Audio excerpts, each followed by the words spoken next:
반지름의 길이가 r인, 그리고 구의 부피는 3분의 4 파이 r 세제곱, 그리고 건널비는 4 파이 r 제곱이다. 강의록 보시면은 알겠지만, 이렇게 실험적으로, 그런 식으로 설명 방식을 취하지 증명을 하지 않습니다. 요걸 이제 그 증명하는 과정은 일반적으로는 적분을 해주거든요, 적분. 그러니까 중적분, 부피 같은 경우 3중적분 이렇게 들어가야 되는데, 그러니까 고등학교 때 적분을 배우잖아요?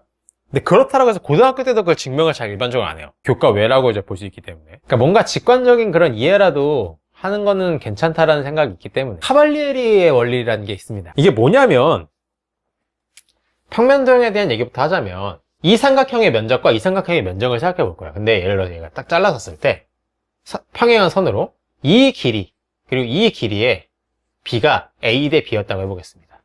어떻게 평행하게 잘라도 항상 a 대 b라는 비율이 나오는 거예요. 얘는 그러니까 길이를 말하는 게 아니라 a 대 b, 여기도 a 대 b, 뭐 얘가 4일 때 뭐 예를 들어 얘가 6이고 얘가 2일 때 얘가 예를 들어 3이고 그런 식으로 어떻게 잘라도 a 대 b라는 길이의 b가 만들어지면 그러면 이 면적과 이 면적의 비율도 a 대 b가 된다. 그러니까 이게 좀 재밌는 성격이 뭐냐면 차원이 올라가죠. 비교하는 것은 잘라섰을 때의 선분 길이의 b인데 이 면적과 이 면적의 b도 이 b가 유지가 된다. 자, 요 길이가 2라고 하겠습니다. 요 길이가 4라고 해보죠. 높이는 지금 동일하죠? 이 면적과 이 면적의 b는 몇 대 몇일까요? 1대 2죠, 뭐. 그쵸? 얘가 이제 뭐다? 부피에 대해서도 동일하다라는 건데, 이럴 때도 마찬가지라는 거예요. 여기서 어떤 또 마찬가지 평행한 평면으로 딱 잘라섰을 때, 여기는 이제 그 삼각형이 생기겠죠? 이렇게. 자, 그 삼각형. 여기는 원이 생기겠죠? 그랬을 때, 요 면적이랑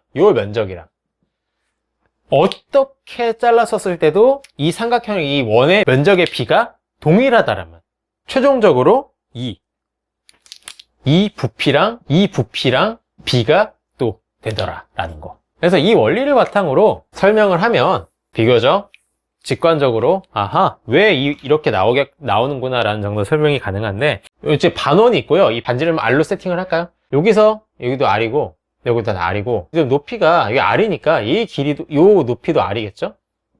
그리고 여기서 이렇게 직각 삼각형 두 개를 만들어서 이제 회전을 했다라고 보면은, 그러니까 이게 뭐냐면 왼쪽에 있는 거는 원기둥에 내접해 있는 원뿔. 근데 우리한테 지금 필요한 거는 원뿔이 필요한 게 아니라 원뿔을 제거시킨 요 바깥 영역이 우리한테 지금 필요한 거예요.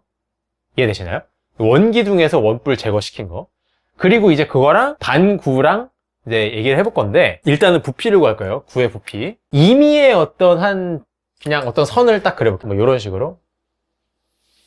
평행선 하나 그려보겠습니다. 그럼 그렇게 하면은, 여기서 요 길이라는 게 만들어진 게 있죠, 이게. 요거를 제가 h라고 해볼게요. 요걸 h라고. 그럼 여기서도 이렇게 썼을 때, 요게 이제 h가 되겠죠?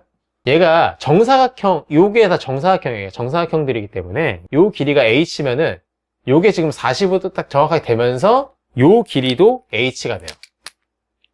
여기서도 회전을 시킨다 치면은 원이 두 개가 나오거든요. 이렇게 큰 원, 이렇게 작은 원, 이게 원 두 개가 나오죠. 그래서 우리의 이제 목적은 뭐냐면 요 큰 원에서 작은 원 뺀 거. 이 도넛 모양 있죠. 이 도넛 모양의 면적을 구할 거예요. 큰 원의 면적은 반지름 길이가 r이에요. 그러니까 r 제곱 파이. 그리고 작은 원의 면적은 반지름 길이가 h인 거죠, 지금. 그래서 h 제곱 파이예요. 일단 r 제곱에서 h 제곱 뺀 걸로 이렇게 묶도록 합시다. 괜찮아요? 자, 이제 여기서 봅시다. 요거를 회전시켰을 때 요렇게 선을 그어볼게요. 그럼 여기가 이제 r이 되고 요 길이는 h고, 그러면 우리는 여기 길이를 알 수가 있어요. 여기 빗변 길이가 r이니까 r 제곱 빼기 여기 밑변 길이가 h니까 h 제곱 하고, 여기 루트를 씌워주면 최종적으로 그러면 요 길이가 되는 거죠. 요 빗변 길이. 그러니까 요걸로부터 면적은 요거의 제곱의 r 제곱 마이너스 h 제곱 요거 루트의 요것의 제곱 파이죠.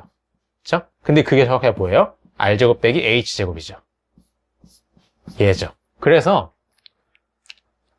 뭐냐? 같다라는 거예요, 이 둘이. 재밌잖아요, 이 결과. 그러면 바꿔 말해서 뭔 얘기다? 이 반구의 부피는 정확하게 뭐랑 같다? 이 원기둥에서 그 원뿔 제거시킨 이 바깥의 부피랑 동일하다라는 게 카발리에리의 원리에 의해서 증명이 되는 거죠. 이 원기둥은 부피가 어떻게 되느냐? 이 면적이 지금 반지름길이 R이었어요. 그러니까 R 제곱 파이, R 제곱 파이가 뭐냐면 이 면적이죠. 근데 이 높이가 지금 R이에요. 한 번에 써도 되겠죠? R 세제곱으로. 원뿔은 3분의 1이었잖아요, 이것에. 원기둥의 3분의 1만큼이었던 거죠. 그럼 얘가 뭐예요? 3분의 2의 R 세제곱 파이죠. 이게 정확하게 뭐랑도 같을 거다? 이 반구의 부피랑도 같다라는 거죠. 그럼 따라서 이것에 곱하기 2배를 한 3분의 4 R 세제곱 파이가 바로 9의 부피가 된다. 자, 그럼 이제 요거 지우고 건널비 얘기를 해볼게요. 자, 9가 이렇게 있을 때 9의 중심에서부터요, 제가 원뿔을 만든다고 생각해봐요. 이 원뿔의 요 면적을 뭐라고 할까요? S라고 할까요? 요 높이가 이제 뭐가 되냐면 반지름에 점점 가까워지게 됩니다. 원뿔을 얄쌍하게 만들어줄수록 요 반지름 길이에 점점 9의 반지름 길이가 가까워진다는 거죠. 뭐 극한의 개념으로 간다 치면은 아래 최종적으로 수렴하게 되는 그런 상태가 되는데, 원뿔의 부피는 뭐가 나와요? 3분의 1 곱하기 S 곱하기 R이 되죠. 이게 밑면 곱하기 높이 곱하기 3분의 1. 그런데 이제 뭐냐면 이 원뿔을 우리가 이렇게 똑같이 생긴 원뿔을 무한히 많이 더해줬었을 때 최종적으로 이 9를 가득 채운다. 3분의 4 파이 R 세제곱. 근데 우리 목적은 이제 뭐냐면 9의 건널비가 목적이거든요. 이 원뿔로 무한히 채웠다라고 쳤었을 때 결국 9의 겉표면 넓이는 뭐가 되냐면은 요 S에 무한합이 된다는 거죠. 요게 이제 곧 9의 건널비에 수렴하게 된다는 거죠. 맞습니까? 요 표면들을 싹 다. 요게 이제 무한합이라는 요 S 부분만 걸러봐요. 뭘까? 맞습니까?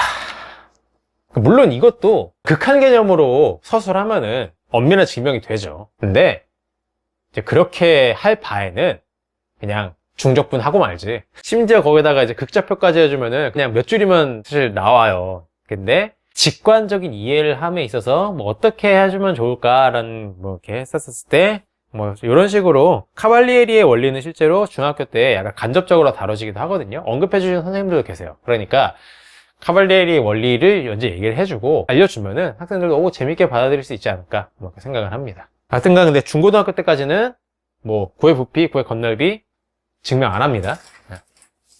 알아주시면 좋겠네요.